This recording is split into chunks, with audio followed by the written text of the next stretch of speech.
Bom dia, queridos! Eu quero convidá-lo mais uma vez a estudar um salmo conosco, e esse salmo de número 76. Então pega a sua Bíblia, abre a sua Bíblia aí comigo. Esse salmo também pode ser chamado de um cântico de vitória. Isso porque esse salmo relata a vitória do povo de Israel, uma vitória militar contra uma outra nação. Esse salmo está relacionado com outros salmos que falam do mesmo assunto. Salmo 46, 48, 75, todos eles falam da celebração de uma vitória militar. Muitos comentaristas buscam vincular esse salmo, ou todos eles, com a derrota que os assírios tiveram em 701 a.C. Então nós sabemos que os assírios tomaram Israel, a parte de Samaria ali, no ano de 722, mas em 701 eles perderam essa batalha e alguns comentaristas dizem que esse salmo diz respeito a essa derrota dos assírios.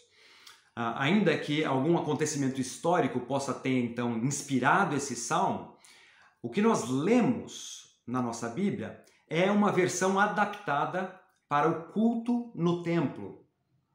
Esse salmo então nos ensina que Deus está disposto a usar seu grande poder em favor do seu povo. Apesar do salmo fazer menção de uma vitória militar num determinado momento da história, ele também traz, Asaf, que foi quem escreveu, ele traz para nós alguns aspectos escatológicos, apontando para uma vitória ainda maior do Senhor sobre todo aquele que é inimigo de Deus. Então, para a gente entender melhor esse salmo, eu dividi em 4 partes. Mas antes de lermos o salmo, vamos fazer uma oração. Vamos falar com Deus e entregar esse tempo nas suas mãos. Pai querido, nós te agradecemos por esse tempo aqui juntos de estudo da Tua Palavra. Te louvamos pela Sua Palavra que demonstra o Teu poder, a Tua grandeza, e essa palavra também que nos dá esperança de que seguimos um Deus que é todo-poderoso, um Deus vitorioso. Dá-nos entendimento da Tua Palavra e ajuda-nos a aplicar para as nossas vidas tudo aquilo que nós vamos estudar nesse momento. É a minha oração no precioso nome de Jesus. Amém. Então, em primeiro lugar, esse texto nos fala sobre a fama de Deus. Isso está nos versos 1 a 3. Então, Salmo 76, 1 a 3 diz assim: Conhecido é Deus em Judá, grande é o seu nome em Israel. Em Salém está o seu tabernáculo e em Sião a sua morada.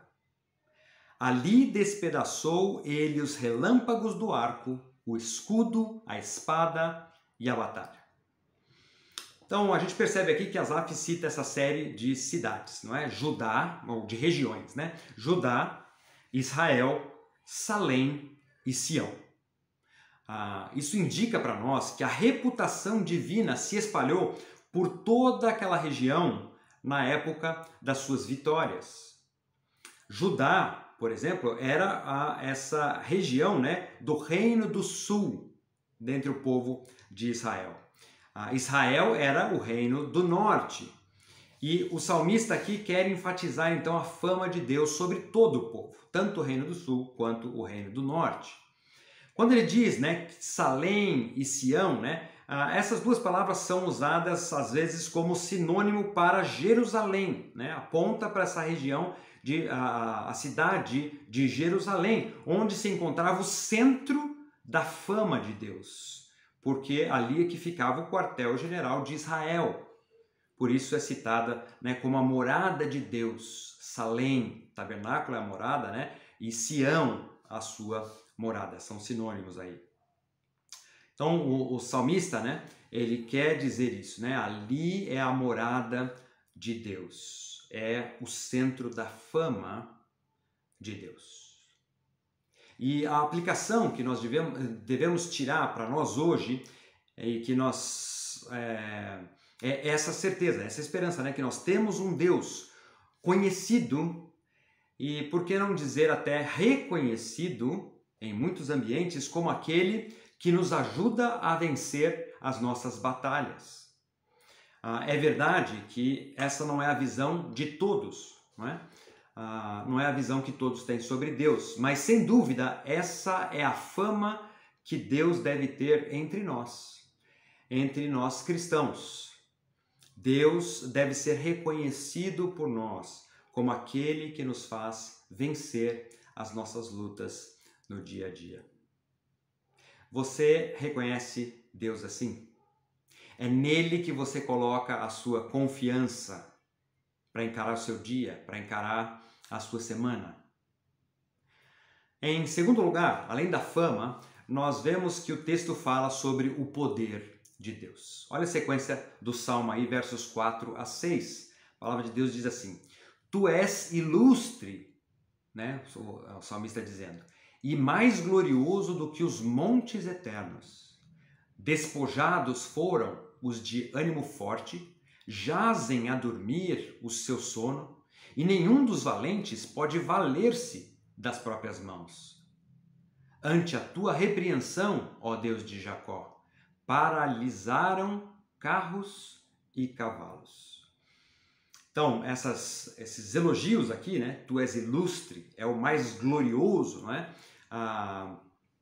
O Senhor deu na batalha a prova de ser mais poderoso do que todos os seus inimigos. Facilmente Deus conquista até aqueles que têm ânimo forte, os valentes, é isso que o salmista está dizendo. Deus é glorioso, majestoso, não é? Essa majestade que é maior do que todas as montanhas eternas. Nesse trecho nós temos uma continuação daquela primeira parte que descreve Deus, mas aqui a ênfase é no seu poder, não na sua fama. O salmista descreve a facilidade com que Deus pode vencer os mais poderosos da terra.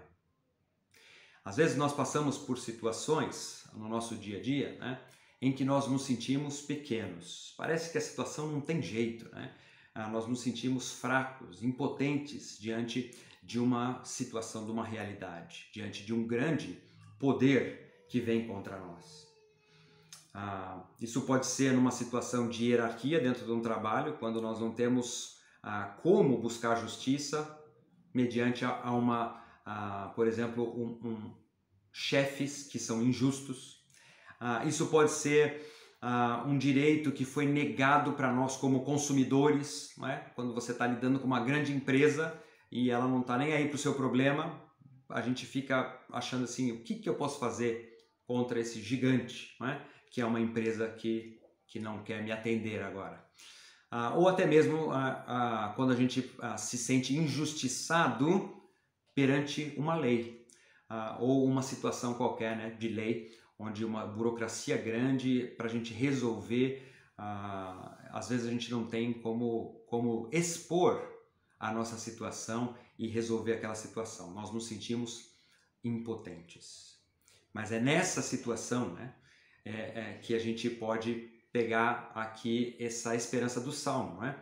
O nosso Deus, como diz o salmista, ele é todo-poderoso. Ele está acima de qualquer poder. Nenhum valente é demais para ele, entendeu? E essa é uma aplicação direta para as nossas vidas. Então, nós cremos num Deus que tem uma grande fama, um Deus que é todo-poderoso. Em terceiro lugar, o texto nos fala de um Deus que traz o seu juízo, né? Então vamos ver sobre o juízo de Deus, versos 7 a 9, diz assim: Tu, sim, tu és terrível. Se te iras, quem pode subsistir à tua vista? Desde os céus fizeste ouvir o teu juízo, tremeu a terra e se aquietou. Ao levantar-se Deus para julgar e salvar todos os humildes da terra. Então, o pensamento aqui vai além do cenário de batalha, quando Deus toma o seu assento no céu, né? Então, claro, Deus traz a vitória na batalha, mas aqui parece uma figura de Deus governando dos céus. Ele é o juiz que deve ser temido, que fere o homem com terror. É isso que o salmista está nos dizendo, né? Toda a terra permanece quieta enquanto o Senhor salva os povos oprimidos, dos quais Israel aqui é um representante. Da mesma forma, nós também podemos ter a mesma esperança. A esperança de que um dia o nosso justo juiz condenará todo ímpio e salvará todo aquele que uma vez se humilhou diante dele, aceitando a Cristo para ser o seu Senhor e Salvador. Em quarto e último lugar, o texto nos fala sobre uma homenagem devida a Deus. Versos 10 a 12. A palavra de Deus diz assim: pois até a ira humana há de louvar-te, e do resíduo das iras te cinges. Meio difícil de entender isso aqui, né? Eu peguei a versão aqui, nova versão internacional, que nos ajuda a entender o versículo. Veja o que diz a NVI, né? Verso 10. Até a tua ira contra os homens redundará em teu louvor. Então, uma vez que o homem vê o tamanho da ira de Deus, ele louva a Deus reconhecendo esse grande poder, essa fama, essa justiça que vem de Deus, né? E os sobreviventes da tua ira se refrearão. Ou seja, aquele que não vai ser totalmente aniquilado pela ira, ele acaba refreando o seu mau comportamento, porque ele vê a grandeza de Deus. Verso 11. Fazei votos e pagai-os ao Senhor, o vosso Deus. Tragam presentes todos os que o rodeiam, àquele que deve ser temido. Ele, Deus, quebranta o orgulho dos príncipes, é tremendo aos reis da terra. O salmista, então, termina o salmo com esse chamado a todos nós a fazermos votos, a presentearmos o Senhor, nosso Deus, porque por tudo o que ele apresentou até agora, pela sua fama, pelo seu poder e pelo seu juízo. Até mesmo aqueles que experimentam a ira, a disciplina de Deus, não têm como negar o seu poder e por isso devem adorá-lo. Então, queridos, terminando o salmo de hoje, nós temos reforçado em nossas mentes essas verdades. Que nosso Deus é famoso, o seu nome está acima de qualquer nome.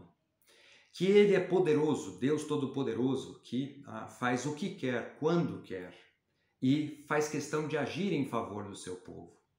Também que Ele é um Deus de juízo, um Deus que julga não só agora, mas um dia julgará de uma vez por todas toda a impiedade que há na terra.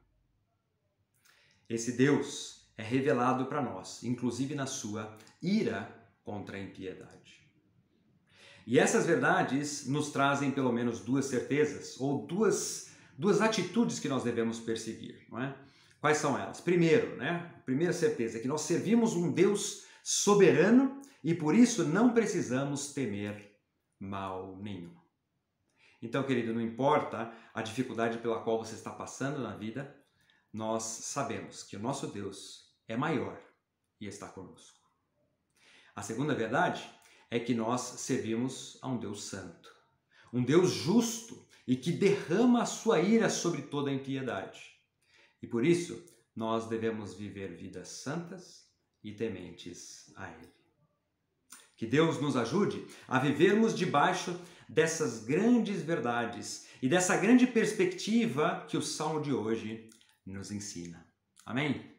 Vamos orar mais uma vez e colocar nossas vidas novamente diante de Deus. Pai querido, Pai de amor, nós te louvamos por essas verdades que Asaf nos apresenta no Salmo 76. Senhor, nós cremos e confiamos na Tua presença, na Tua força, fama, poder em nossas vidas e queremos descansar no Teu cuidado contínuo para conosco. Também, Senhor, nós clamamos pela Tua misericórdia. Clamamos, Senhor, para que o Senhor nos dê forças para vivermos de maneira santa, para que nós não despertemos a Tua ira, mas para que possamos viver não como ímpios, mas como Teu povo, povo santo, que ama e glorifica o Teu nome. Esses são os meus pedidos, no precioso nome de Jesus. Amém. Obrigado, queridos, pela sua atenção. Nós nos vemos de novo no final da semana. Um abraço para todos, boa semana para vocês.